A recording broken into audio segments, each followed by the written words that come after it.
Good morning all of you. आज हम class 7th का थर्ड चैप्टर रीड करेंगे। थर्ड चैप्टर टेक्स्ट बुक्स का है। ज्ञानोदय का थर्ड चैप्टर है नवीन समाज के प्रणेता, यानी कि नए समाज को बनाने वाले, जो जिन लोगों ने नए समाज को प्रेरणा दी या जिन लोगों ने नए समाज को बनाया, उसके बारे में आज हम पढ़ेंगे।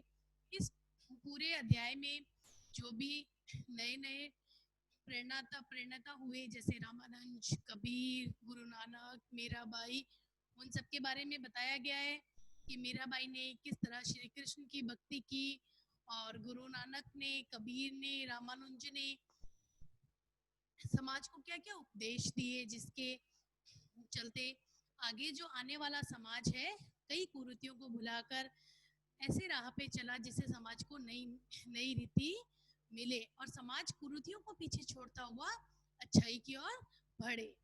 इसमें हमें ये भी बताया गया है इस पाठ में कि किस प्रकार मुगलों ने भारत पर आक्रमण किया।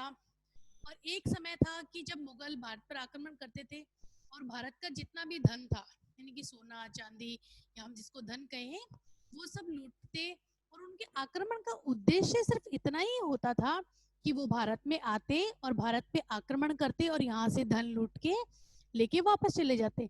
लेकिन हम देखते हैं कि एक समय ऐसा आया कि जब मुगलों ने भारत पर आक्रमण किया, लेकिन उन्होंने किस उद्देश्य से आक्रमण किया कि उनको सिर्फ धन नहीं लूटना था, वो यहाँ पर बसना चाहते थे, यहाँ पर रहना चाहते थे। और ऐसा हुआ भी। मुगलों ने मोहम्मद गजनबी के बाद जो भी मुगल आक्रमण हुए, मुगल यहाँ पर रहने लगे, मुसलमानों ने अपना बसेरा यहाँ किया, कई समय तक वो यहाँ रहे। और फिर उन्होंने जब वो यहाँ रहने लगे, जैसे हमारे गली में, मोहल्ले में या शहर में या देश में कोई व्यक्ति रहने लगता है, तो उसकी जो संस्कृति होती है, उसके जो रीति रिवाज होते हैं, उसका जो व्यवहार होता है, उसकी जो भाषा होती है, रहने सहने का ढंग होता है, यदि आपके पास कुछ समय के लिए, हम ये उदाहरण के तौर पे देखें कि कुछ समय के लिए, यानी 1 साल के लिए, 2 साल के लिए अगर आपके पास कोई पड़ोसी भी आकर रह रहा है, तो हम उसकी कुछ ना कुछ चीजें अपना लेते हैं। तो मुगल तो बहुत समय तक हमारे साथ रहे थे, तो हमने उनका भी बहुत कुछ अपनाया। जैसे हमने उनसे फारसी भाषा सीखी और उनसे कागज कैसे बनाने हैं ये सीखा। और मुगलों और हिंदुओं ने मिलकर स्थापत्य कला का निर्माण भी किया, यानी कि एक ऐसी कला बनाई। स्थापत्य कला ने, आप मंदिरों में कई, जैसे आप जूनागढ़ जाते हो तो देखते हो कि चित्रकारी दीवारों पे की हुई होती है, वो सारी मुगलों की है, मुगलों की देन है। यानी कि मुगल और भारत ने, मुसलमानों और हिंदुओं ने मिलकर उसको बनाया है। जैसे हम देखते हैं कला, पहले हम परिचय पढ़ते हैं, कवि परिचय। कला के क्षेत्र की जानी मानी हस्ती श्रीमती शीलाधर का जन्म सन 1929 में तथा मृत्यु 26 जुलाई 2001 को हुआ था। ये हिंदुस्तानी शास्त्रीय संगीत की प्रसिद्ध गायिका थी। इन्होंने गाना भी गाया, शास्त्रीय गायिका थी और इन्होंने लेखन कार्य भी किया। इन्होंने अपनी गायकी के साथ साथ लेखन कार्य भी किया। इन्होंने बच्चों के लिए भी रचनाएं की। इनकी इन्हीं रचनाओं के आधार पर प्रस्तुत पाठ समाज के पथ प्रदर्शकों, मैंने आपको जैसे ही बताया कि समाज को राह दिखाने वाले लोग के जीवन एवं कार्यों का वर्णन है। शिक्षार्थियों को इनके बताए मार्ग पर चलकर सामाजिक एकता और देश प्रेम या देश सेवा की प्रेरणा देना है। इस पाठ में जो शीलाधर ने लिखा है, वो इस पाठ का लिखने का उद्देश्य यही है कि जो आज के बच्चे हैं, जो आज के युवा हैं, उनको ये बताना कि किस प्रकार रामानुजन ने, कबीर ने, तुलसीदास ने, मीराबाई ने क्या क्या हमें दिया और हमें उनके मार्ग पर, उनके उद्देश्यों पर चलकर किस तरह अपने देश की सेवा करनी है। देखिए, महमूद गजनबी के हमलों, महमूद गजनबी ने कितने बार हमला किया था? 17 बार। हमलों के बाद जो मुसलमान भारत आए, वे लूटपाट करने के लिए नहीं।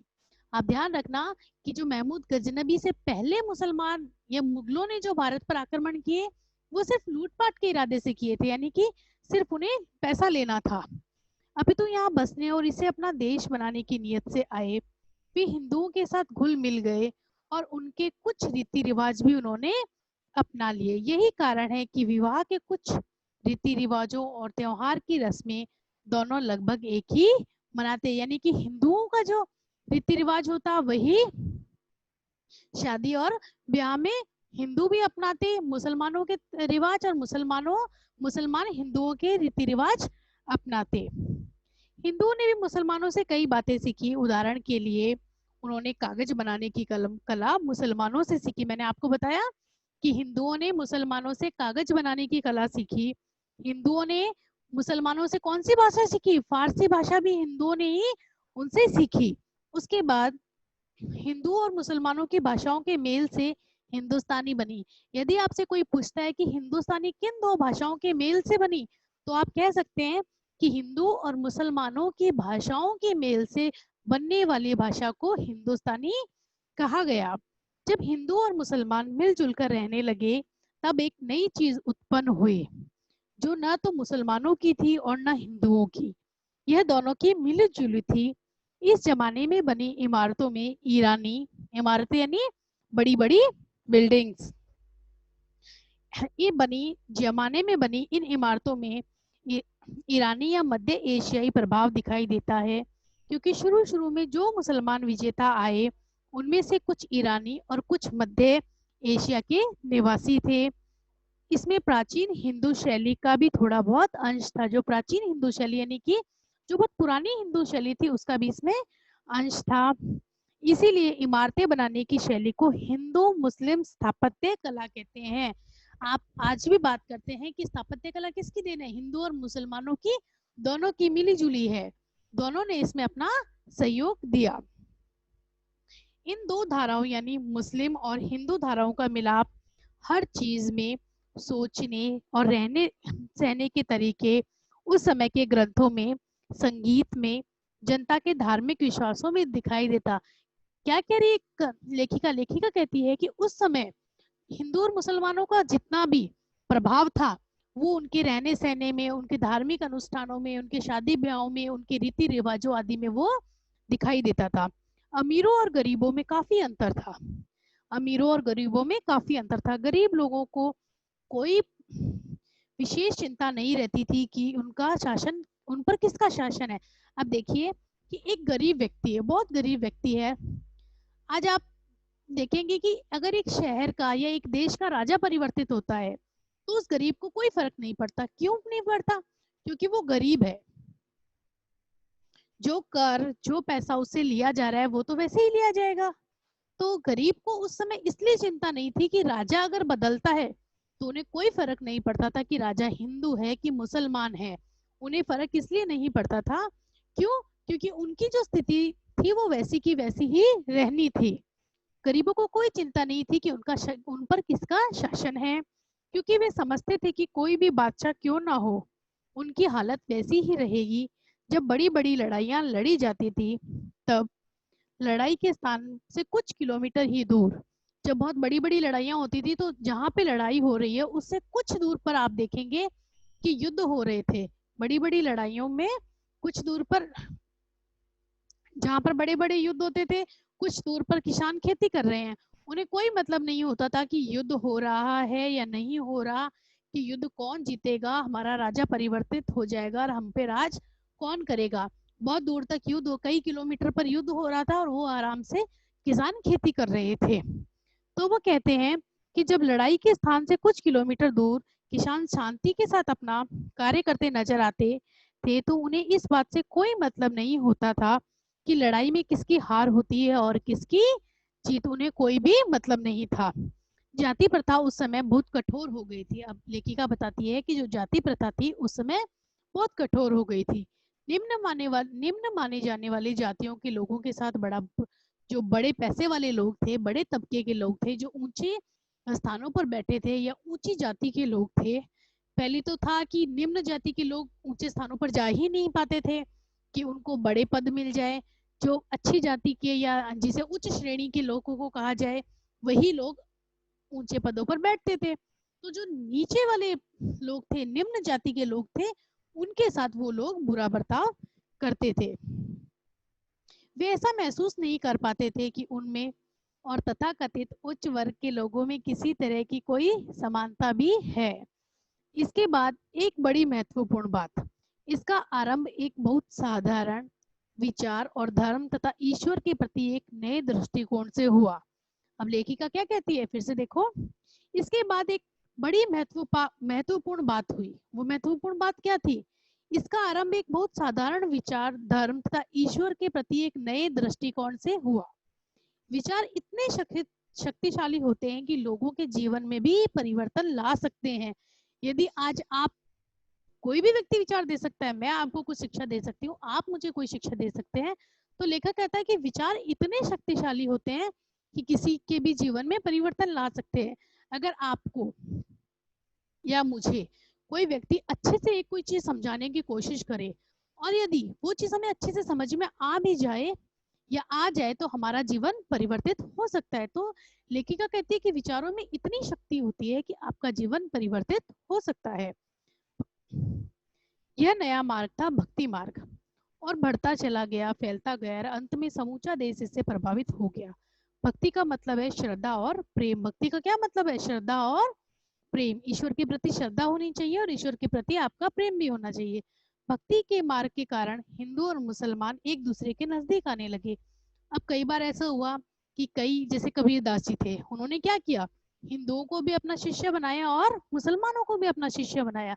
कबीरदास जी हमेशा ये कहते थे कि हिंदू और मुसलमान में कोई भी फर्क नहीं है, राम और रहीम एक ही है। आप किसी की भी पूजा करिए, आपको सिर्फ उनमें श्रद्धा होनी चाहिए। आपके जो कर्म है और आपके जो उपदेश हैं, जो आपके नियम हैं जीवन जीने के, वो अच्छे होने चाहिए।